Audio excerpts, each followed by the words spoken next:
I'm not sure if you actually shared the link with those who registered for the event, but just to inform you, I never received it.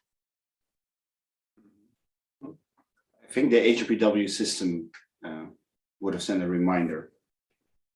Yeah, I know yesterday it did happen for the COVID session, but today we didn't receive such an email. Did you receive something? No. No. With so many emails from the HPW.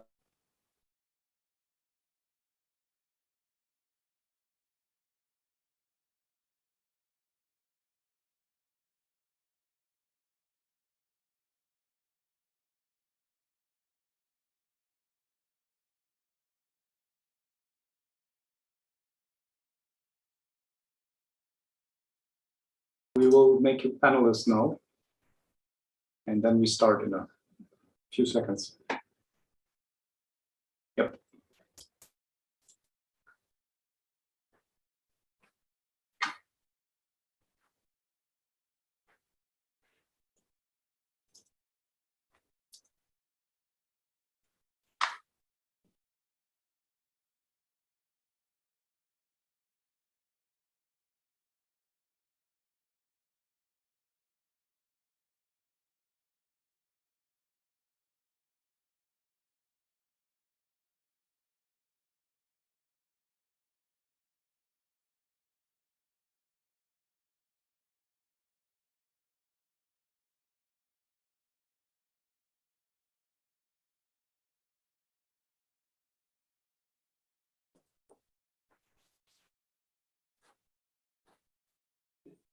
You want to push? Okay. So then a very warm welcome to this session in the afternoon. I'm very glad that you made it. I think we can say that this is one of the most hidden secrets of this conference center. So all the people who gladly made it into this very supportive room. Yeah. So that was the first test of becoming a good participant here. So warm welcome. Hi, nice to meet you. We have another exciting session today. It is actually the third session that we are running in the frame of the USSG this week, and the fourth altogether. Maybe we go to the next slide, so that will show ourselves. So my name is Jörg Trzynski. I'm an academic officer with the United Nations University Institute for Environment and Human Security, based in Bonn in Germany. And I think this is the fourth or fifth year that we are having this USSG activity here in frame of the Humanitarian Network and Partnership Week. And with that, I would like to hand over to my colleague, whom we are driving this. My name is Ken Meesters. I'm a lecturer and researcher at Tilbury, is mainly focused on information management. And I specialized in using that during a crisis and emergency response. Bit of engineering background, added a bit of business and social sciences to it later. Welcome. As Jörg said, we've been doing the USSG for a couple of years now, really to invite and bring in the next generation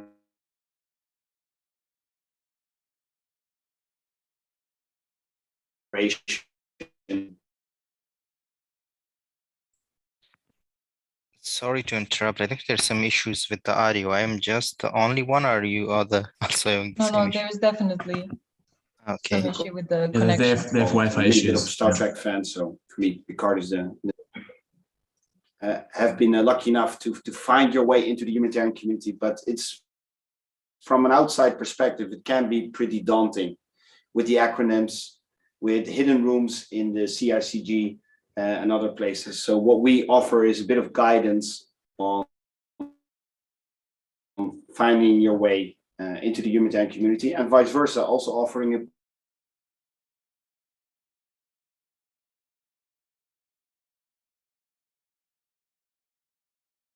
for the relevant work that students in. Yep. And with that, I think we directly dive into the agenda. So this day's topic is on floods. The other two sessions that we were running yesterday was on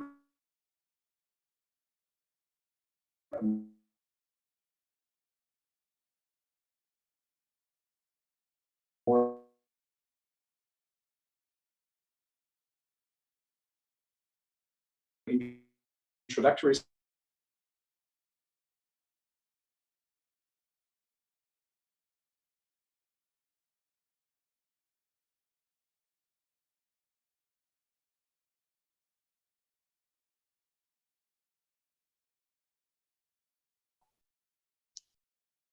Jörg, Kenny, we can't hear you anymore. I think they also can't hear us then, if the Wi-Fi connection is that bad.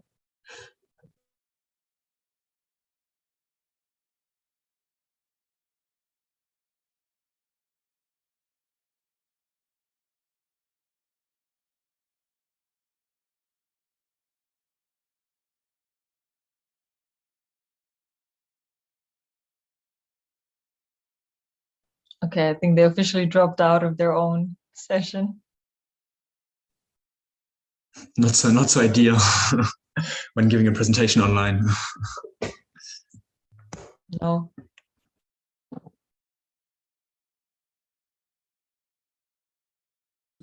Apparently, based on what they mentioned at the beginning when we joined, Everyone they were is moved to laughing another on screen. room. Hello? They were laughing on screen. Hello? Yeah. Hello? Yeah. Now we have an echo. Yeah. Everyone's microphone should be turned off. Yeah, no, it's my. Okay, then Yeah. we still have that one, yeah? So then Yeah, I yeah. switch off. Taiwo, can you hear us? If Now you we can hear unmute you. yourself. And do you have Yes, I any can hear you. slides to share? Yes. Then you can. You now have permission to share your screen if you want.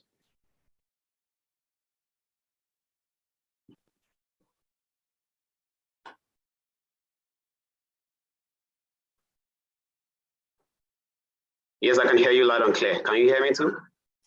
Yes, you can start your presentation.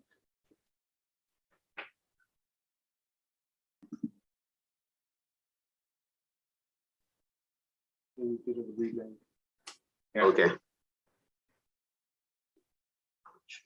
Yeah, the internet is very unstable.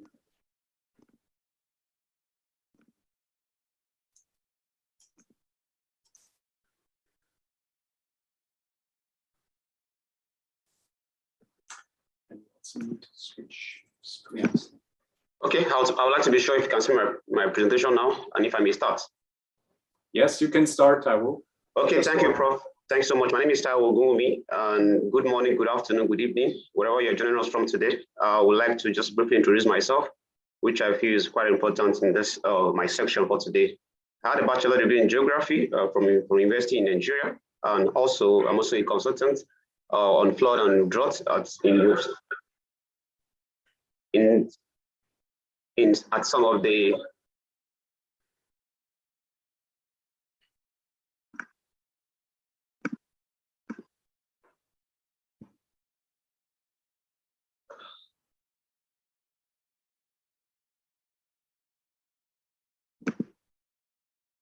Okay, sorry, I'm gonna start again, please.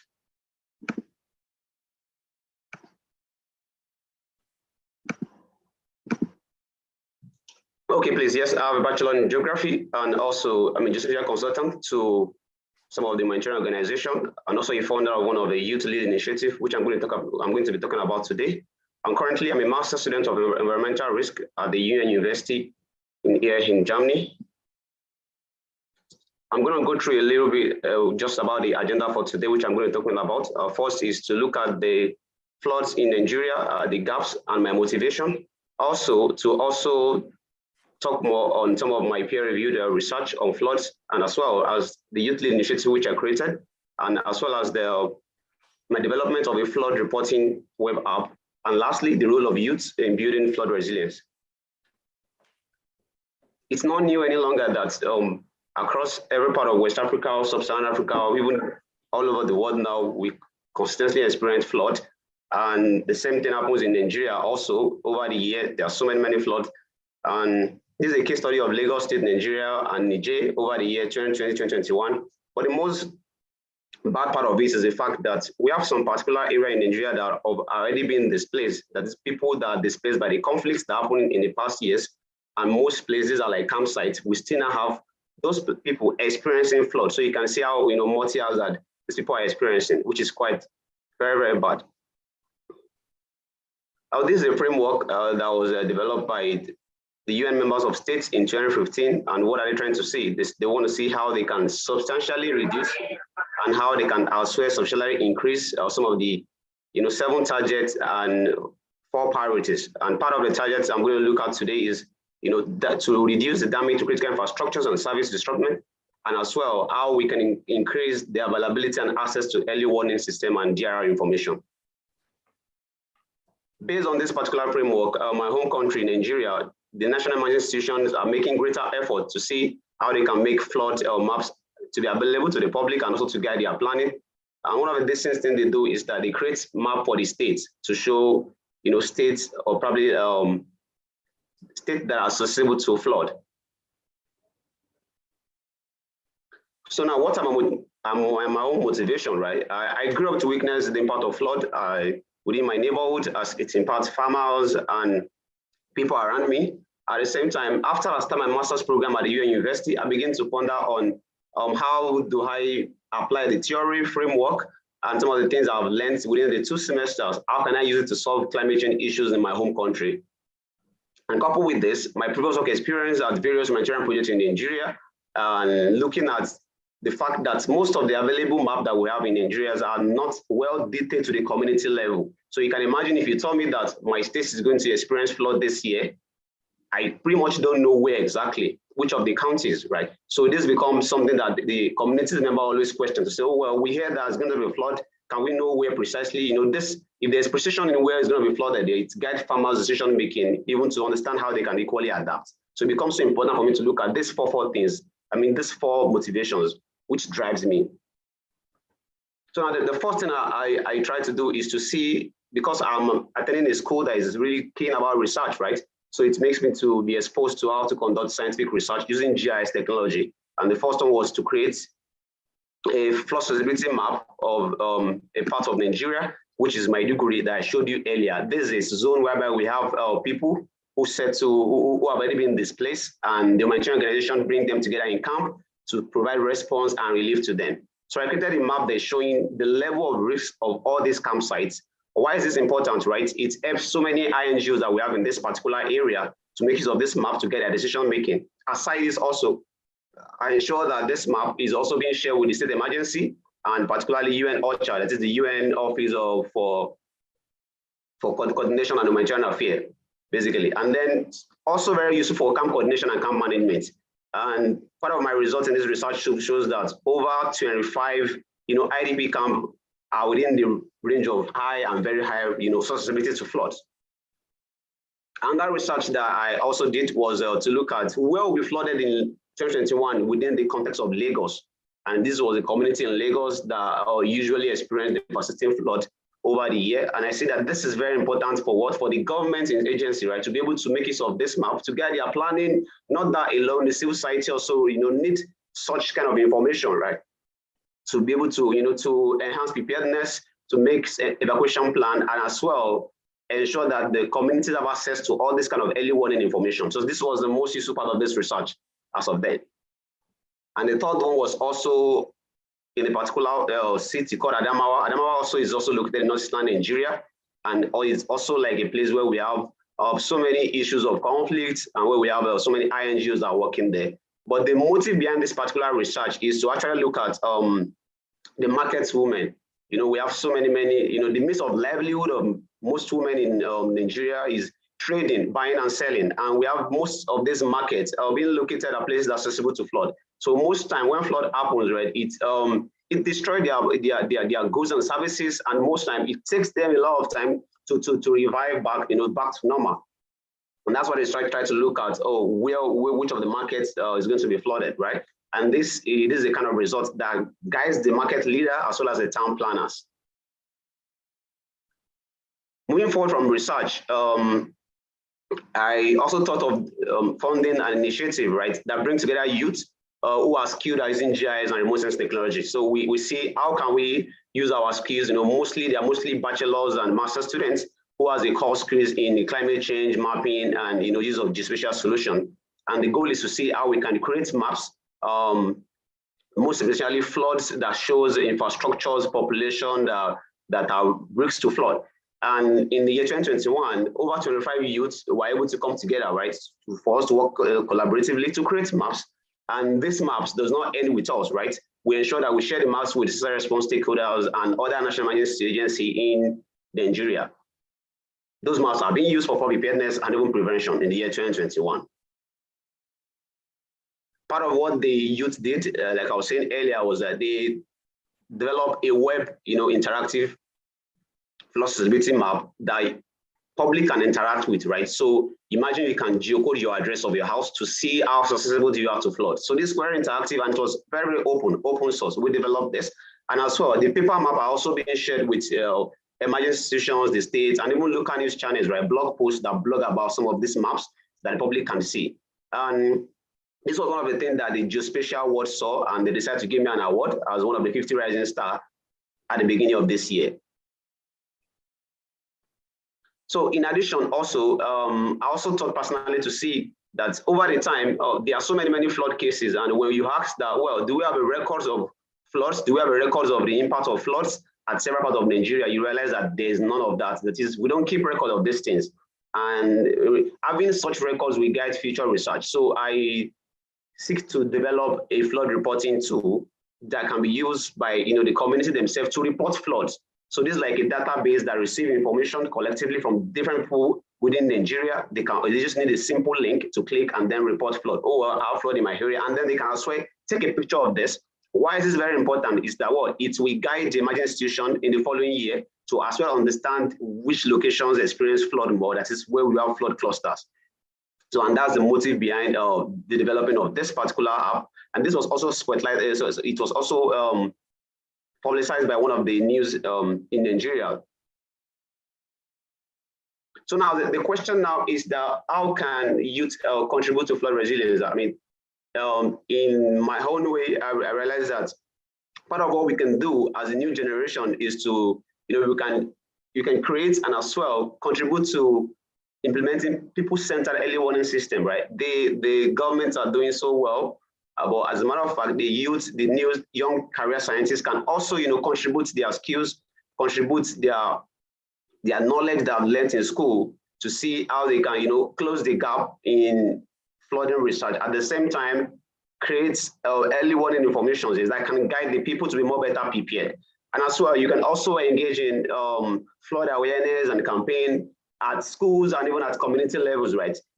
As you can see, like I was saying earlier, volunteering also become very, very crucial in this new generation. Although we have so many youth now that are volunteering, contributing their quota to see how we can, reduce the devastating part of floods. So therefore, I mean, mitigations, we can always contribute, response, and even within the recovery activities. So after flood have even occurred, what can the youth do at the same time? You can as well contribute to, reviving the people, bringing back their means of livelihood is very, very important. Yes, at this juncture, I would like to say thank you for listening to me, and I'm available for any question.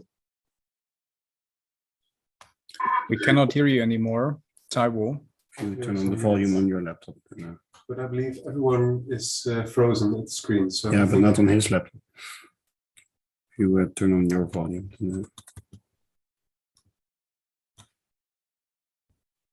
Okay, but you can still hear us, yeah?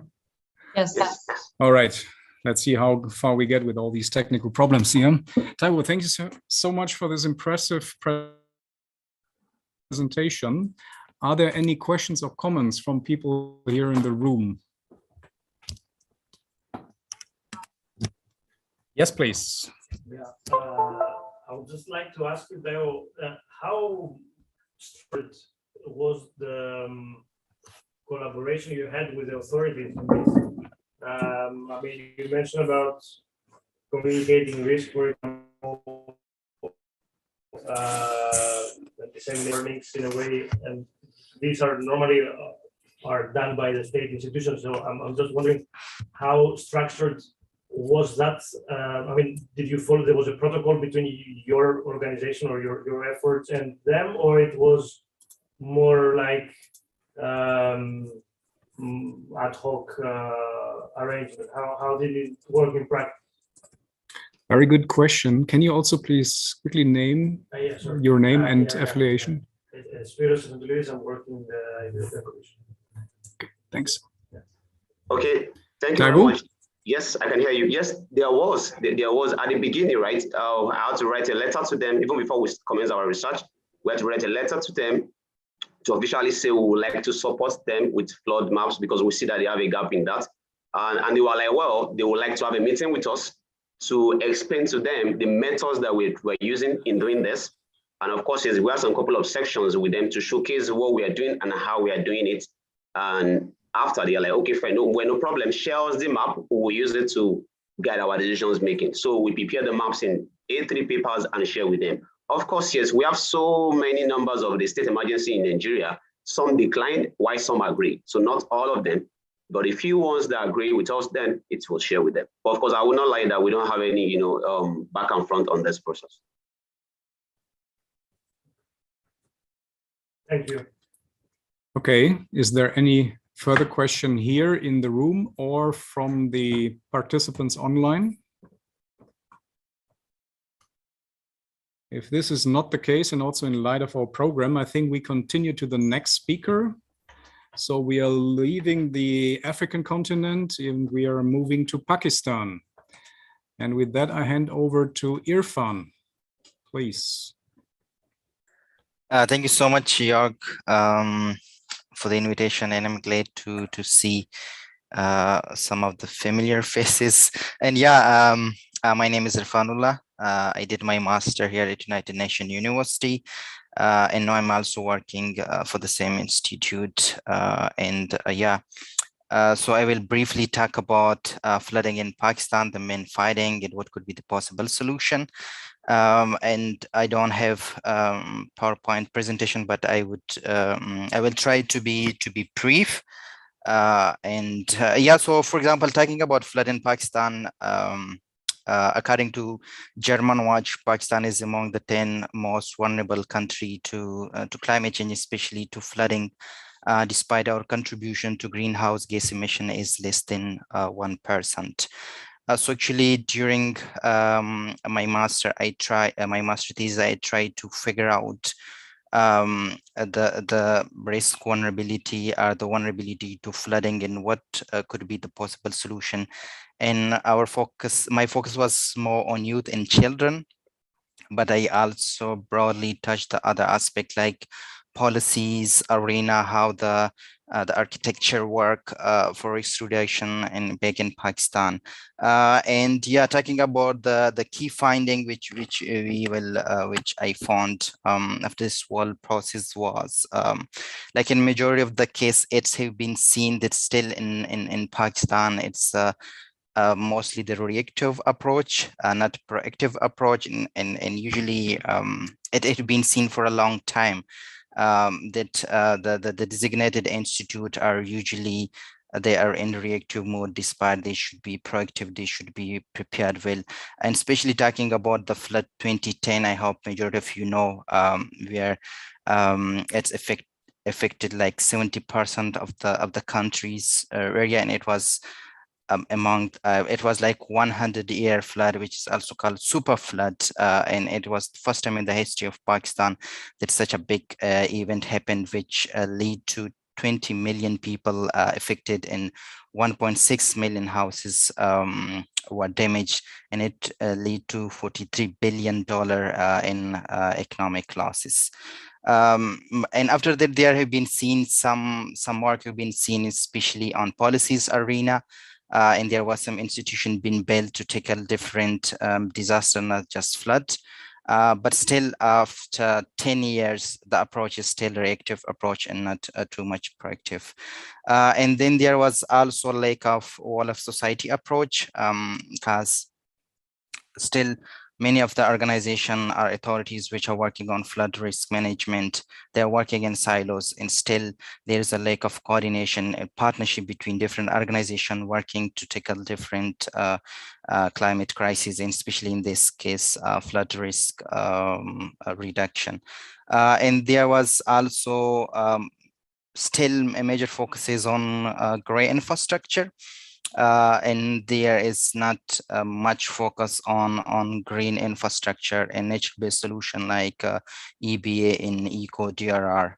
And another one was the most important, I think, so was the comprehensive understanding of vulnerability and risk. Still, there is not comprehensive work being done by government and other organizations to really understand the vulnerability. That why actually it's like, for example, flooding happening each year and they are affecting the people, but still there is like not comprehensive study and not comprehensive approach to understand really the underlying risk factor. And then was also majority of the issue was urbanization. So people are usually building their houses near the flood-prone areas and doing this encroachment to the river basins, which also lead to damages. And the poverty was also one of the key issues where the poor people try to build their houses in the areas which are close to river, which is usually cheap for the people. So it's also one of the reason which increase their exposure. And the most important was deforestation. Although there is no some initiative from the government like Billion Tree Tsunami where they're planting trees, but still it's not in that much speed which it should be. And not talking about the solution, so I recommend three broad categories. First was the technology, and technology I mean as I also talk about how we use the different tool, for example, especially if we talk about early warning system.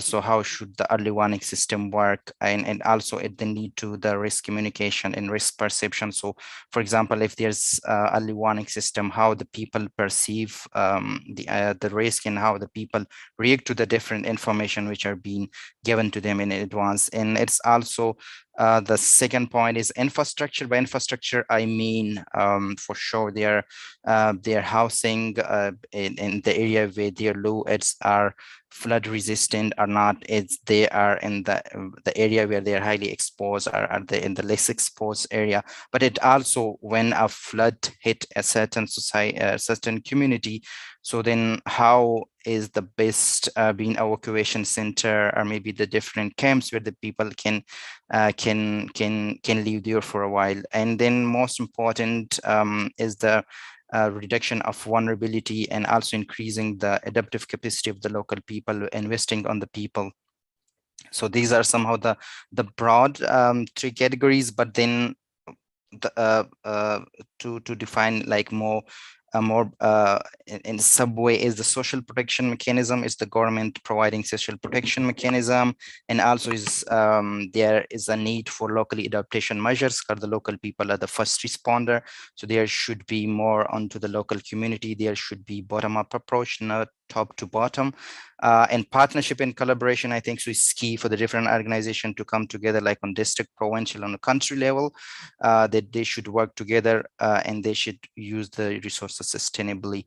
And then, as I mentioned, advanced forecast system, and also the most important, data availability on the damages, which also really make the relief and recovery process easily.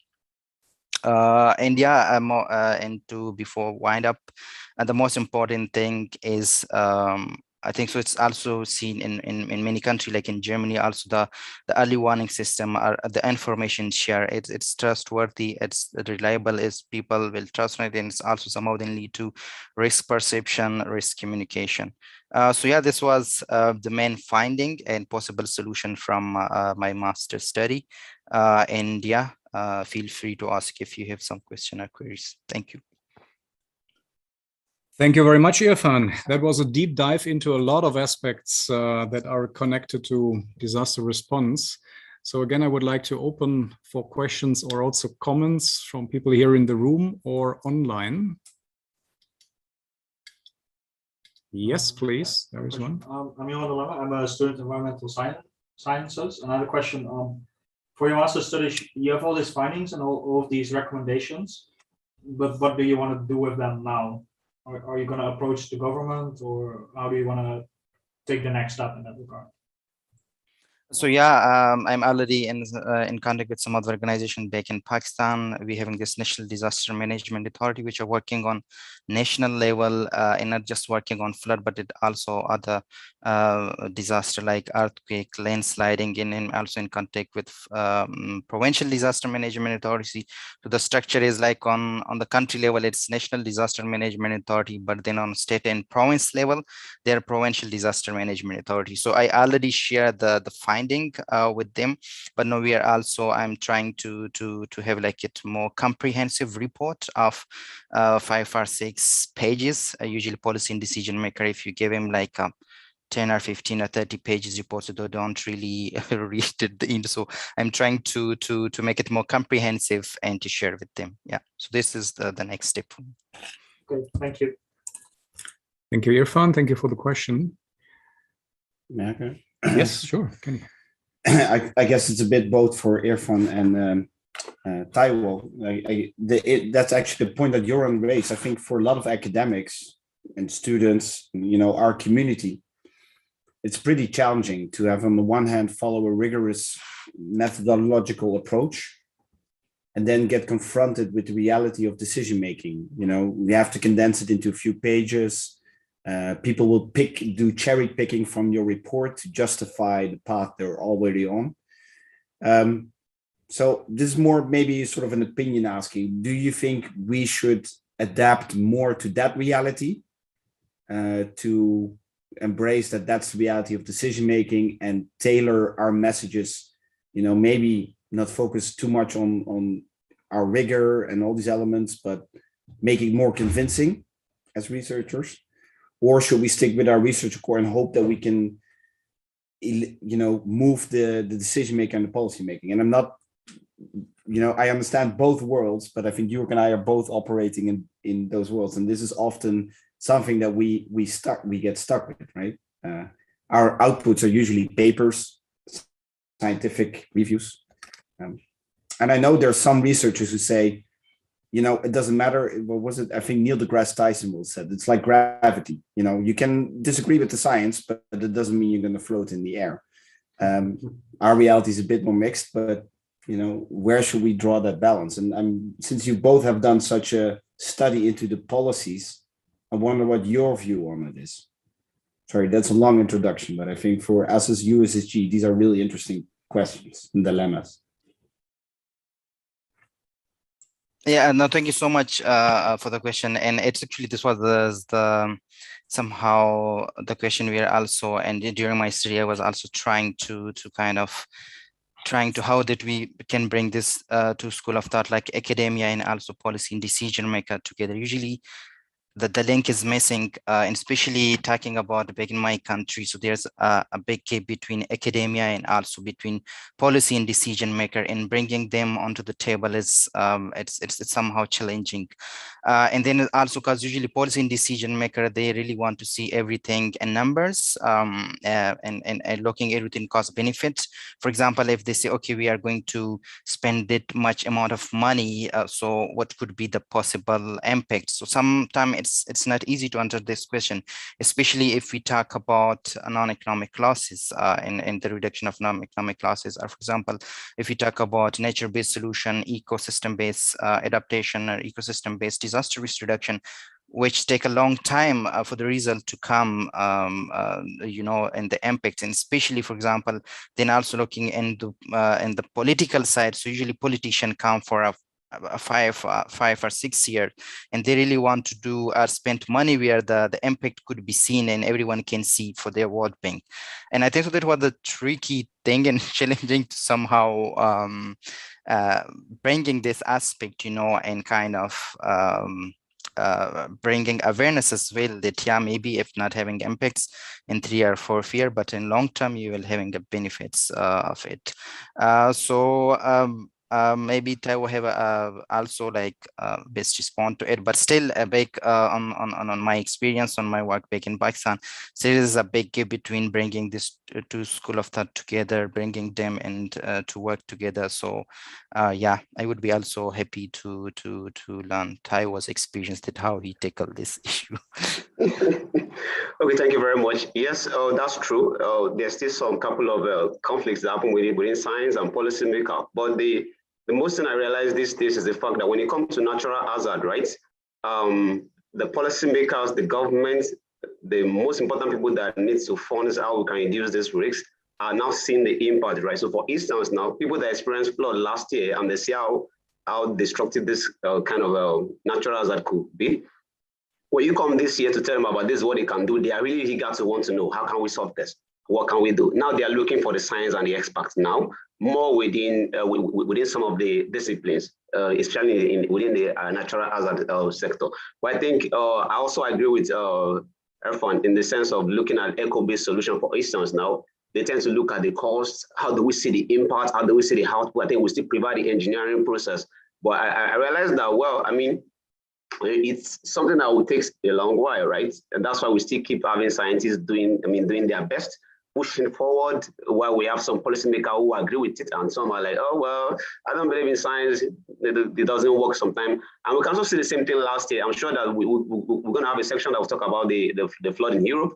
And we're probably going to see how, we see how it happens now that the policymakers are not like, what can we do? This year's flooding was very bad. So now the science becoming so demanding in this time now, and we look forward to more anyway. Okay, thank you, Irfan and Taiwo. And I do see a raised hand from Theodora. Yes, thank you, Jörg, and thank you both Taiwo and Irfan for your contribution. Very interesting research you're both doing and very relevant findings as well. I was just wondering, connecting what both you and Taiwo have highlighted, this specific gap in understanding the vulnerabilities and the future risks, and also this reactive approach rather than the proactive approach in the governments.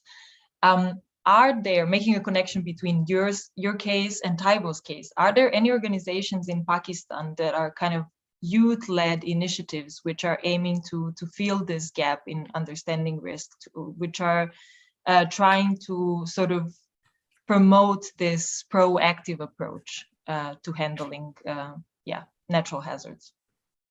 No, thank you so much, Deborah, for the question. And yeah, talking about youth-led initiatives. So yeah, there's some amazing work have been already done from the youth, and especially youth from different parts. They coming together, they're having their initiative, and we also having such an initiative. We are also working on bringing this youth aspect on this whole disaster risk reduction arena back in Pakistan. So we're having a group of 15 youth, and we are also trying to somehow build the capacity of the young people in educational institute, providing them with the different tools. And then is also we trying to bringing this sensitize the youth to the negotiation table, to the policy and decision maker, that yeah, there's also, you shouldn't really miss this resource of the country. Because talking about Pakistan, so we having 60% of the population in Pakistan is the age bracket between 15 to 25 year. So it's a resource for the country if they managed well, but it could be a burden if they didn't use that resources. So yeah, there has been some push from the young people. They are doing an amazing job, and especially if you talk about innovation, they are bringing innovation to the table. They are bringing different aspect to the table, and there has been some nice movement, like one of our movement we call Sustainability Week Pakistan, where we are trying to bringing academia and policy and decision maker together. So yeah, and it could be, I think, so as I would say, it will take some time, but I think we also don't have any other option. We really need to keep on. We really need to fight for it. In the end, I hope it will bring some positive result. I hope I answered your question. Yes, you did. Thank you so much. Thank you so much also from my side.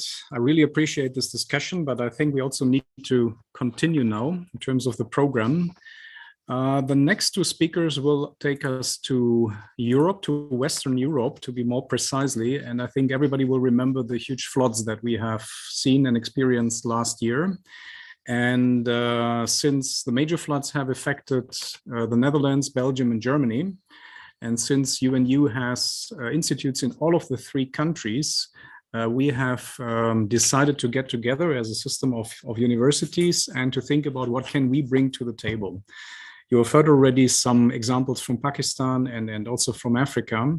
Now we continue with Europe in the sense, what can three institutes bring to the table? And the presentation now will be given by Teodora Stojanovic and Paul Toll. They are both involved in different work packages. The one is from UNU EHS, the other one is from UNU Merit in the Netherlands. And with that, I hand over to Teodora as the first speaker. As a matter of fact, Paul will open up, but that's okay. Okay, thank you, as Jörg. you wish. Yes, hi everyone, and thank you so much, Jörg. Yeah, Theodora and I have the privilege to actually present the UNU Climate Resilience Initiative here. And in today's presentation, we will introduce what the initiative is all about, what research we have conducted, and what some preliminary findings are we've made, how the students are involved in this initiative, but also how you can actually participate in our Flood Knowledge Summit this summer in July. Now, maybe to set the scene or the context for the initiative first, let's look at the, why doesn't it not, it's not moving forward. Okay, there you go. Let's start with the 6th IPCC report, where not such a good picture is actually portrayed for Europe with regards to climate change and the consequent extreme weather events here. So actually, it portrays a picture in which the frequency and the magnitude of extreme weather events will increase substantially. And we do already, as mentioned before with the floods in Germany, see these extreme weather events occurring right now. And now this is really important, and we've highlighted the sentence here on the right side. So a great challenge now is not only addressing the climate change, but also strengthening resilience of population, assets, sectors, and systems. So this is also feeds back to the presentations we've heard before, that resilience is also really important, not just thinking in long term where how to address climate change. This is also really important, but we also have to strengthen the resilience of our current systems to actually reduce the risk of climate change. This is also highlighted further by the predictions from the European Environment Agency, where we can see for Northwestern Europe, for example, this increase in river and coastal flooding, where our initiative actually feeds into, and where Thea will now take over to introduce it. Thank you so much, Paul. And just to highlight once again that we shouldn't ignore the warnings and predictions by the IPCC, I would like to remind you of the event that happened last year when several European countries, but most severely Germany, the Netherlands, and Belgium, were affected by catastrophic floods in July 2021. And Paul, if you could just show us the map. Yeah.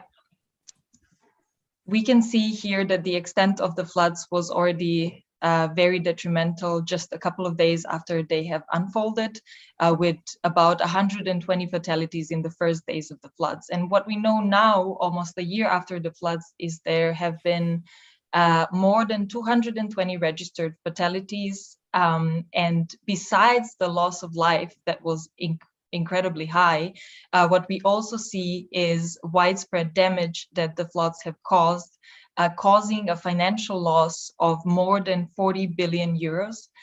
This figure actually keeps rising, and just the most recent report by the Center for Research on the Epidemiology of Disasters has highlighted that solely in Germany, the financial loss was above 40 billion euros, putting German floods last year at the second spot of the costliest disasters in 2021, preceded only by Hurricane Ida, which honestly is shocking. And there are indications that this is also one of the costliest disasters in Europe thus far. And as soon as the floods started unveiling, experts came forward linking these events to climate change once again, and warning us once again of the predictions made by the IPCC that extremes such as the floods last year will likely become the new normal. Paul, if you could just move forward with the pictures. Yeah, what you can see all the way to the right is a photo that I took about 10 days ago when I was together with Jörg on a field trip to the Ahr Valley, which was one of the most affected areas in Germany and where most people died in Germany. And you can see on the photo that I marked 3 red lines. These are the water levels that have been experienced in the past 3 record floods in more than 200 years back. So if you look at the bottom line, what this one signifies is the water level in the floods in 1910. Then the line in the middle actually signifies the water level in 1804.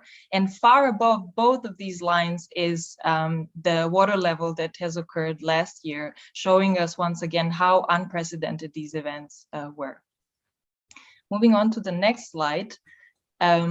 Jörg has already mentioned a little bit of how Climate Resilience Initiative came to be. So the unique points coming from this are that the 3 institutes came together as these recent flood events in Europe have actually revealed that there are significant gaps in our understanding of such extreme events as multifaceted phenomena and challenges. And these 3 United Nations institutes have very unique thematic expertise in interconnected risks and impacts, innovation, adaptation, and transformation, as well as regional integration and cross-border collaboration that can be used to actually take a very holistic, comprehensive view at the events that unfolded last year, and to actually look at the aspects such as risks, recovery, transformation, and governance. Moving on, Paul. Once again, to highlight what the aims of the initiative are, first of all, we would like to share knowledge and enable a platform for exchanging, but we would also like to shape policy and drive action, and ultimately shift the focus that we have observed so far from passive vulnerability, just as Taivo and Irfan have also highlighted in the cases of Pakistan and Nigeria, to actually a proactive approach to adaptation, innovation, and transformation. And in aiming to do so, UNU institutes are actually leading desk and field research coupled with stakeholder consultations and fact-finding missions to actually develop a long-term research agenda backed up by policy-focused output and also various outreach activities, such as the Flood Knowledge Summit that we are preparing this July in Maastricht as a hybrid event, but we will talk about this more towards the end of our presentation. And now over to Paul. And now moving on with how UNU actually conceptualizes the approach to building resilience. We see here the different research fields we are participating in. So we have work package 1 to 6, with work package 1 on understanding vulnerabilities, risks and impacts, focusing really on the risk assessment. What are risks? How can the impact be measured? And focusing on these kind of aspects, while work package 2 then moves more to the individual and community preparedness and responses. So the regional level of Belgium, Germany, and the Netherlands. How are they actually coping with such emergencies? And an important aspect here is psychological impacts and how actually the regional levels can deal with this after such an event as last year. Now, work package 3, this is actually where Theodora and I are participating in. And this will also be the focus of today's preliminary findings. So we have emergency response, preparedness, and coordination. Here we focus on, as it already says, so the emergency response mechanisms in each of the 3 countries and how they are potentially cooperating across borders as well. Then we have work package 4, so the insurance market, focusing on the role of insurance before and after a disaster and how it can contribute to alleviating some of the damages caused. And then work package 5, multi-level governance, focusing really on stakeholder mapping and the involvement of different stakeholders in also emergency response on the national, regional, and cross-border level. So you already see that there are some overlaps. So especially work package 2, 3, and 5 are collaborating within this initiative quite closely together. And then lastly, we have work package 6, where they try to identify ways to map recovery paths and a way to achieve just adaptation and transformation. Now, with regards to our work package, our objectives are quite straightforward. So we're trying to understand and map formal response systems in the 3 countries, which we mentioned. Then identify challenges within each country of coordinating emergency response, but also common challenges and also challenges with regards to cross-border collaboration. And then lastly, we try to identify possibilities. So we have these challenges, but how can we actually improve on that and try to prepare better for the future? As outputs, all our findings will actually feed into the simulation exercise for the UNU students, which Thea will also highlight a bit more later on. And we will try to actually come up with a policy brief and policy recommendations. But as research is still ongoing, this is more for the future. And now moving on to the preliminary findings of Thea. Yeah, thank you so much, Paul. As Paul already indicated, we are first of all focusing on understanding what the challenges were for the 3 countries in coordinating emergency response during last year's floods. And immediately at the beginning of our research, we understood that the most significant challenges were actually faced by the German emergency response system. So slowly our research became largely focused on the German context, which we'll also be presenting now. But we are also expecting more findings coming up in synergy with other working packages, which will enable us to have a more comprehensive image of the Belgium and Dutch context, as well as cross-border collaboration efforts and challenges. And what we tried to sort of showcase here are 3 groups of challenges that we identified. Please bear in mind that this is a very simplified overview of our findings suited for today's presentation. So to the top left, you can see one category that we wanted to showcase today and highlight. One problematic area, which is in our opinion, risk communication based on our research. To the top right, you can see a category of challenges which are more related to enabling cross-border collaboration. And at the bottom, you can see a few more challenges that we wanted to highlight, even though we won't have the time to discuss them in detail today. So moving on already to the risk communication problematic area, as you can see, I put together here 3 problematic aspects that we came across while doing our research. And the first one being early warning chain. So just give you an impression of how this usually works in the European context. There, in the case of floods last year, the European Flood Awareness System understood and realized that there is a high probability of intense flooding in the Rhine River and Meuse River basin already days before the floods, and passed this information to the relevant national authorities in the 3 countries. Then from that level on, it got passed on to the state level, for instance, in Germany, and then to the regional level, all the way to the local authorities. However, in many cases, the risk information actually stayed at the level of local authorities without being passed on in time to the communities that might be affected, the communities that are at risk. And of course, we ask ourselves, why is this the case? The next problematic aspect that we wanted to highlight is risk information not being adequately targeted to different groups of stakeholders. So if we take a look at last year's floods and the kind of risk information that was passed on, its content and the implications that these risk information carries with it were largely uniform, regardless of who was supposed to receive the information. And we have to bear in mind that this information is targeted not only at individuals and private households, but also at public sector, private sector, small businesses, critical infrastructure, and more. And we didn't see their specific needs, vulnerabilities, and capacities to actually respond to the upcoming events addressed in this risk communication that was passed on. And another very significant shortcoming in the German emergency response system was also providing information to the public in the light of collapsing infrastructure. So already within hours, some of the regions that were affected by the floods lost electricity, lost telecommunication supply, and yet we still saw that some of the local municipalities published the declaration of emergency on their Facebook page. I mean, how absurd is that when people might not have even had the connection to the electricity or telecommunication supply at that point? So these are some of the points that Germany has to work on. And the general idea is, of course, creating and using redundancy, and especially so in the case of risk communication.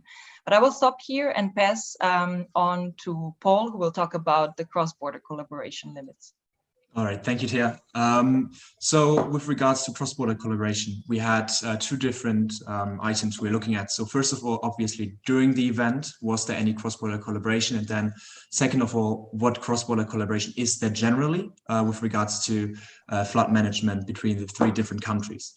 So during the crisis, there was actually not a lot of cross-border collaboration. So there is, for example, a crisis platform that has been established within the EU context between the border regions of Belgium, Netherlands, and Germany.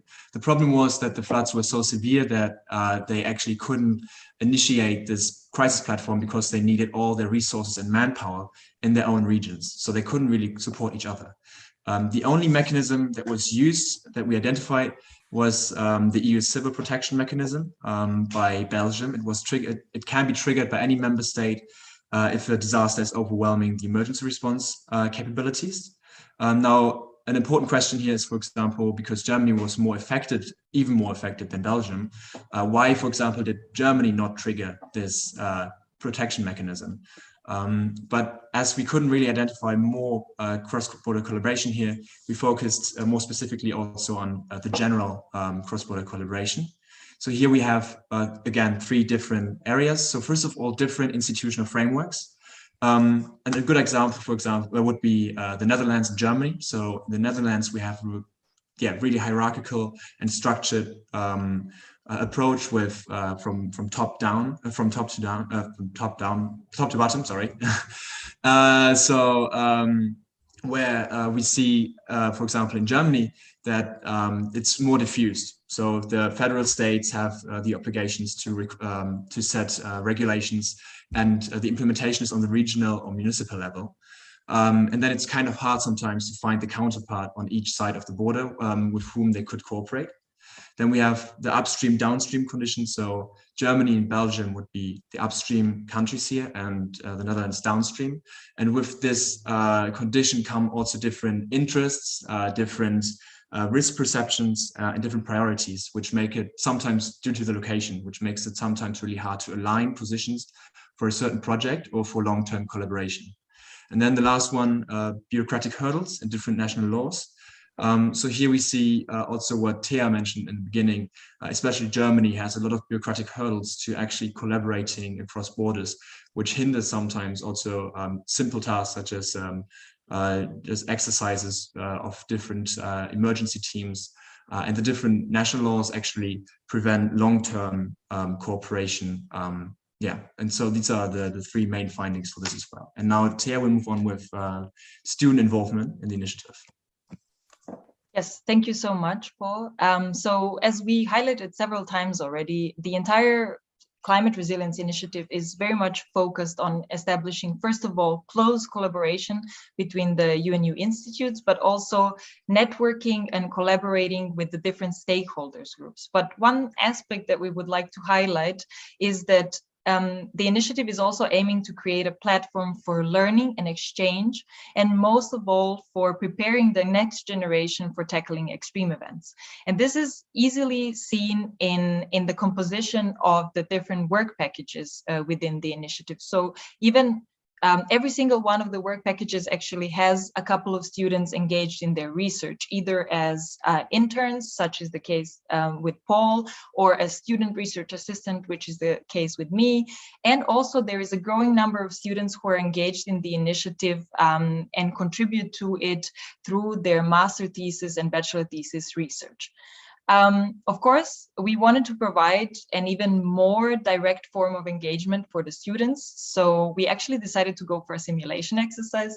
And I'm smiling a little bit because I want to point out that simulation exercises have a long tradition as a successful learning tool at UNU EHS in Bonn, precisely thanks to Professor Juri Szarzyński.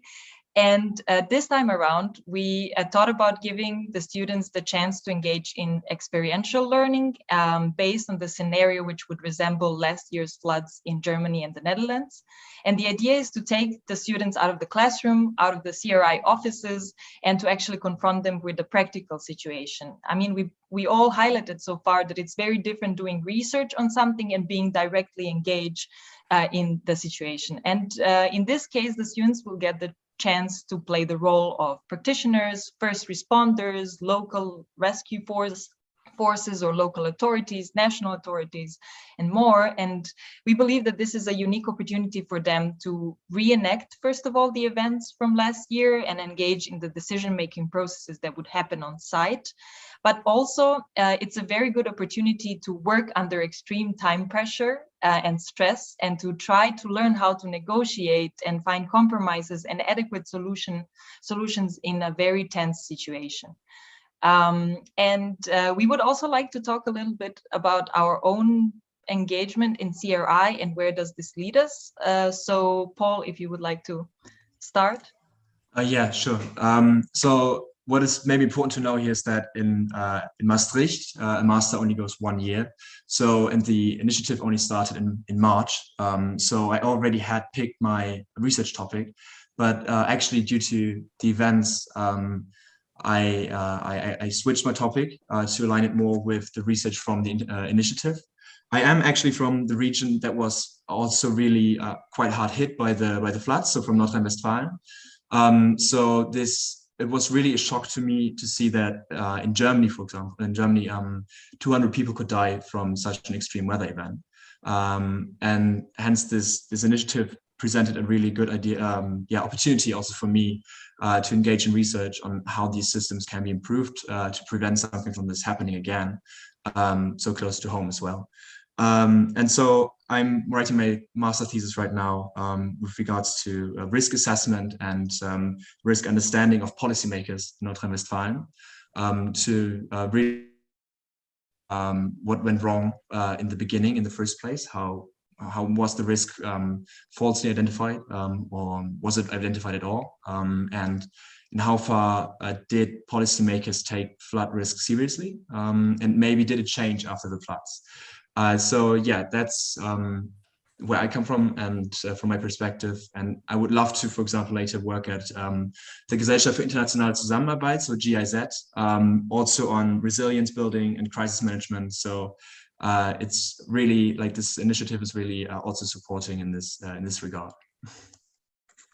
Similar case for me. Thank you, Paul, for sharing your experience. I am also now quite interested in the whole field of emergency response and disaster risk management. And this, of course, triggered in me an interest to do a master thesis such as Paul will be doing regarding the last year's flood events in Germany. And I actually had an idea of combining it with the flood events that we experienced in 2014 in Serbia, where I come from, where we also experienced a great failure of the system, let's call it that way. And I thought about doing a comparative study where I could look into these two similar yet very different cases and contexts and see what kind of transformation and what kind of changes are implemented in the emergency response system and civil protection systems after such a big crisis, such a big failure happens. But these are all just plans at this point, and it's not set in stone. So I also welcome any ideas and comments to that regard. And to move back on to our content of the presentation, I would just like to highlight that, as mentioned before, many times, there is this Flood Knowledge Summit happening in July as our first milestone of the initiative. And the Flood Knowledge Summit is officially happening from the 7th to 8th of July this year. But bear in mind that there are pre-events for youth on the days before the summit. We would like to highlight that the summit is intended to host and connect different actors, this meaning affected citizens, volunteers, authorities, scientists, civil society representatives, all together, not just from the affected region, but across European Union, and also some people joining us representing the experiences from the global south, in order to facilitate sharing experiences, dialogue, and learning. And the aim is, of course, to come to some conclusions on how we can build resilient societies and how we can facilitate learning from previous events and other flood-affected regions.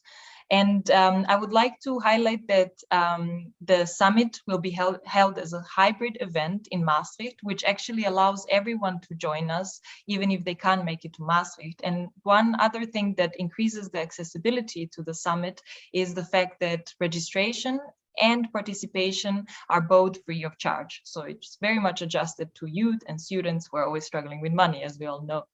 I would like to invite you all to register for the Flood Knowledge Summit, which is very easy. We put down here on the slide the QR code, which you can use to get to the registration form. At this point, there is no detailed program of the summit, but it will be available soon on the website of the initiative. But what I can assure you is that you can expect a highly interactive event, which would offer a lot of opportunities for engagement, not only on site in Maastricht, but also for the people who are joining us online.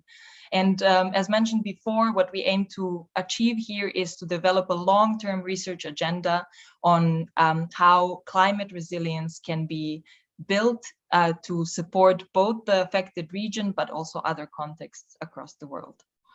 So with this, we would like to thank you for your attention and patience with this rather lengthy presentation. And once again, we hope to see you all, or at least some of you, in July in Maastricht. Thank you so much.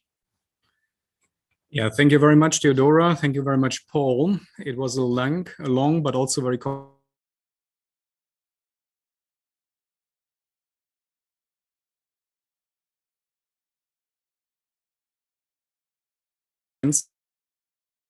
deep dive into a very complex matter. Thank you very much for that. Unfortunately, couldn't hear you. Research, we also need extended funding as a matter of fact. So ministries have moved. We will also from the European Union so that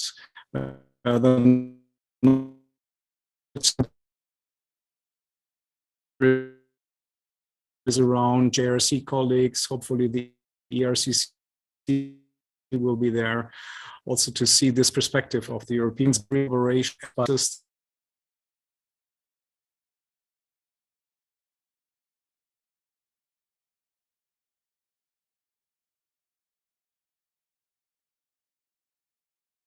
I think it's a very nice example how we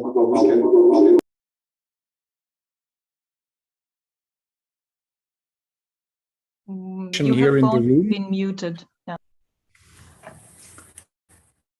Is there one question or comment in the room? Yes, please. Inga Hodge, the United Nations Satellite Center here from Geneva. Very nice presentation and findings. Thank you very much. And I think it's really great to see that research has been shared with the governmental organizations and institutions and so on.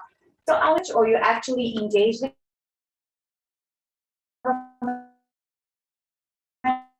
at the beginning, and you scoped this is also an opportunity to look additional fundings for the MSc thesis to actually create the atmosphere of ownership. You know, so when students finish the research, so government. We cannot hear you, unfortunately. And information as their own. I see there are really nice cases from Nigeria and Pakistan. I see that this is a European project, so I'm not sure is it in collaboration with the Germany, Belgium, and the Netherlands. But I think it would be maybe an added value to get the focal ministry or the focal organization, governmental organization, get their feedback on the issues they are facing and so on, and see what they really want to improve. and working in collaboration with them, the universities and academic institutions, they bring added value. Of course, reality and research is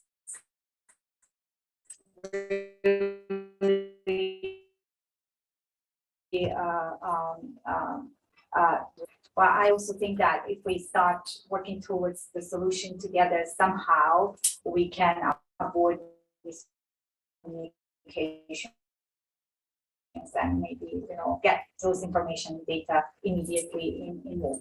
Yeah. Thank you very much for this contribution. Let me quickly summarize. It was also targeting towards how we do interact in the respective institutes and the respective countries together with our governments, and also coming to the European level, how we do work together as one to really bring it into one consistent framework.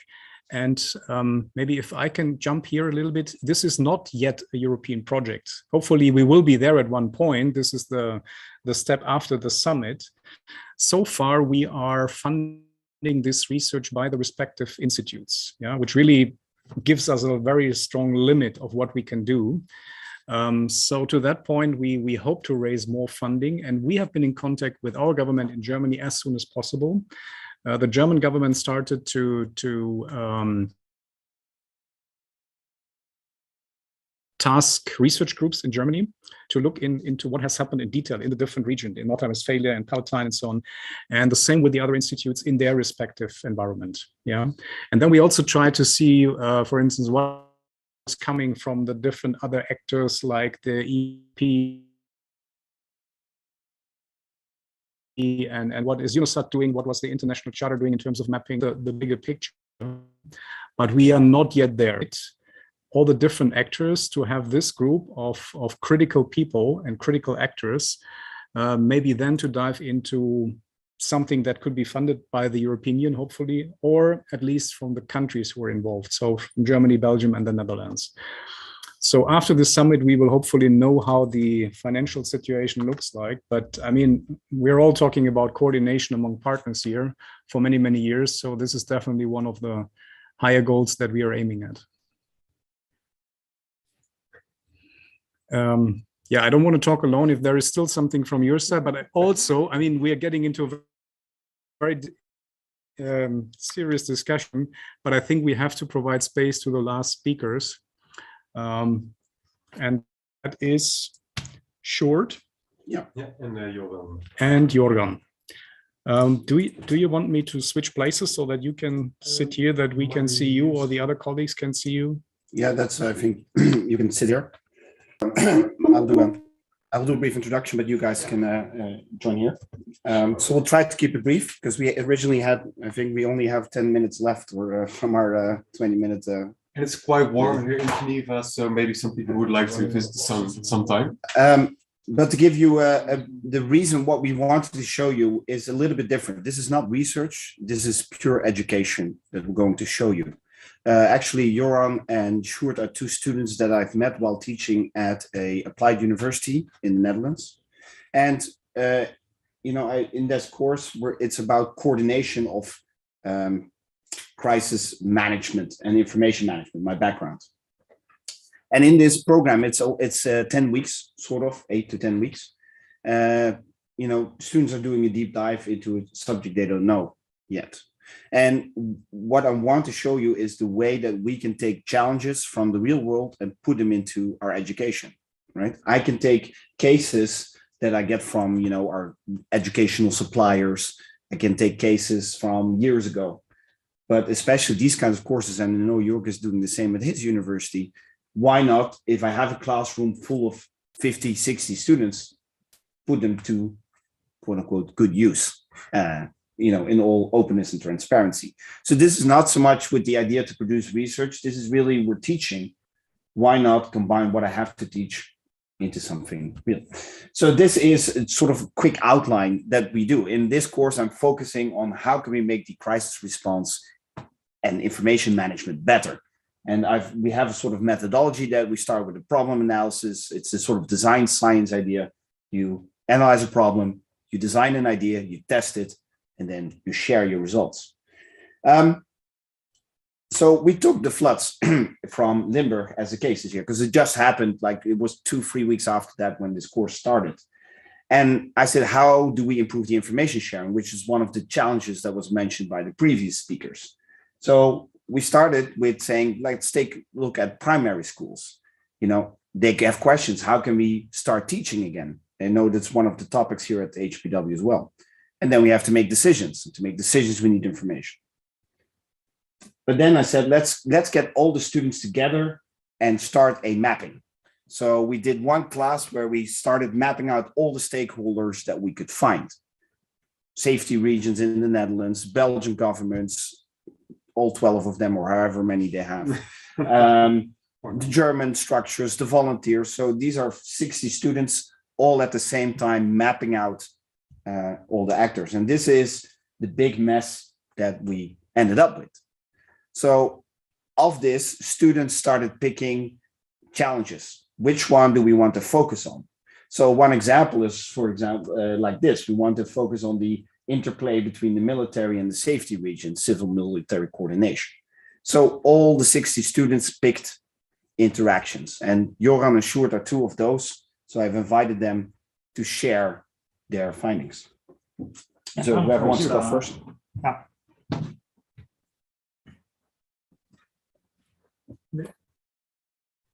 Thank you for the quick introduction. I think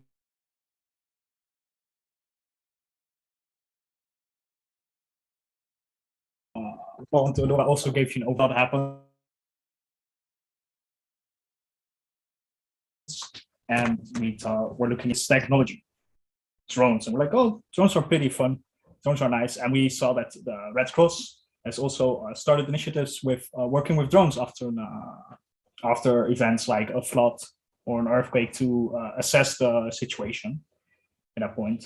So we wanted to, instead of having the organization like the Red Cross, we thought about, hey, there are people living there, a lot of people living there, and drones become more prevalent in households, hobby drones, other kind of things. So how about we can connect those drones, those local volunteers with drones, and have them fly around the flood, because they're already there. They have the means as in a drone, and they could help in that regard. So yeah, as we said, the objective is connecting local volunteers with the coordination centers, and then the coordination centers with the rescue personnel. So the team composition was really fun. As Kenny said, this is the first time I was working anything remotely humanitarian with. I heard about floods, did that in my study program, but we were with 2 safety and security students, a civil engineer, an environmental scientist, or environmental science students, me, and then not on this slide, but one person from communication. So it was quite a diverse background and a diverse look at, hey, how can we cooperate with each other? So yeah, we had the problem, and as I just said, quick information is obviously vital for a good response, and we thought connecting the drones and that imagery with the crisis coordination center will help. So how can we get this information within 5 to 10 minutes to a crisis coordination center of a security region? So yeah, the drones we thought was the solution at first, because they have GPS data, they have cameras on there, and we can connect them. And then from the prototype we made, this is then the user part of the prototype. It's really quick. So you have an image, your drone imagery, that can be either video or pictures. You upload that. Yeah, it does require, of course, an internet connection, but you upload that into a database, which the safety region can access. And then the safety region can go through the imagery, go through the data, and select some of the points. So from a user perspective, you can see all the dots that appear from the drone imagery, click on it, see the, I think, yeah, on the left side, see the coordinates, where it is, the time it was taken, and then on the right side, the picture of what is the actual situation in the field right now there. And from that, we designed an experiment. This is, yeah, we have a nice national park in the area of Tilburg, and actually, I'm gonna stand up. With a very small area around here, 6,400 square meters. and we took some drone imagery. We had about, I think, 40, 50 pictures of this area. I think I have one in the next slide. And then we had 3 groups. One group where we didn't give any drone imagery, but like go into the field. We hit some envelopes as to make an objective in the field. And then we said, go into the field, find as many envelopes as you can, bring them back. And then the second group got like the 40 or 50 images of all the drone images, which can be quite confusing, of course. And so like go into the field, find the envelopes. And the last group got a pre-selected, I think about 10 images, drone images, which we thought these images are the best for giving an overview of the actual situation. So yeah, as you can see there, the first group that didn't have any information at all was performed the best in that regard. But yeah, the observations we made in the field is like, at some point they just went into the field, looked around them, saw like, oh, here's an envelope, we can take it there. And the second and third group with the information, they came together, they stayed together, and they were like looking at the pictures a lot. So in this regard, it was quite a small area. So do take into mind, it could help better if it's a really big area, like the entire Nones and Dunes Down. If you have some information, what the point looks like, it would help. And the funny thing about this, because there's a lot of sand, we said, well, the sand will act as water and you can't cross the water at some point. So yeah, you go from high points to low points. So we built some bridges, and I hope you can see it here. Yeah, on the rightmost picture, you see some red and white striped plastics tape, and that was it acted as a bridge. So you could pass through there at the red and white tape, but you couldn't go past the, well, you can clearly see the path. You couldn't go over there. So we have some students going into the field, and well, the middle picture is the students that stay together, try to coordinate themselves with the pictures, but it didn't really work out. So the results, we found that the relevance of the images, it's really important to not be overloaded with information or get a huge amount of drone images. Coordinating incoming data, so that's part of it. So relevance of the images and coordinating is almost one and the same. It would make sense that you don't have a picture that's way too close to the ground. We think, we don't know, but it could be more effective in larger areas because it gives a better overview. It does give you a complete overview of the things, but communication is really quiet. That's also a thing we saw in the field. Nobody was talking to each other. We're standing around each other. We're looking at the drone images, but they weren't talking to each other. And if they checked an area, somebody else checked the area a few minutes later. Then moving on to Sjoerd and his experiment. I do really like how your experiments really showcased how in a short time span, information overload can also have like a contradictory effect. So it's a really nice outcome. Okay, so the objective of ours was to test the effectiveness of prevent disaster planning in the evacuation of elderly and immobilized during and after the flooding. And basically what you can think of this is, how can we make sure that we save the lives of the people that are immobile and not able to evacuate themselves out of the situation by already planning and as an anticipatory action of the scenarios? Yeah, thanks. So we started off with a situational analysis. So first we had to get the complete context of the situation. So, okay, how many elderly do we have in the city we're focusing on Maastricht, on the southern part of the Netherlands? How are they dispersed amongst the city? What are all of these different stakeholders? And that's the part that Kenny quickly showcased earlier on, where you saw these, I think we're like 220 or 230 different stakeholders, and what kind of interactions do all of these have together? And where can we intervene in a way that might be useful for our causes? Oh wait, I think oh yeah, right. And nice to showcase here is I'm myself, I come from a marketing background, as well as one other person in our team, which made that obviously we were instantly thinking of, okay, how can we increase communication between the stakeholders and start thinking from this marketing perspective of making sure that all of these stakeholder objectives are aligned. And while the civil engineering was thinking of, okay, how can we make sure the flooding doesn't reach their areas? And safety and security management, we're thinking from the perspective of, okay, how can we make sure that the individuals remain safe? So the nice thing was that everyone was really thinking of their own perspective and their study background, which actually made way for some nice innovations to come along. So over here you see real quickly the path that we were taking, like, okay, the decision makers in this context, what kind of interactions do they have? Based on what information do they make their assumptions and the actions that they are planning? Because the Netherlands, we are a country that is really well organized, but not really in this disaster management situation. So how do they do it in this really fast-pacing sense?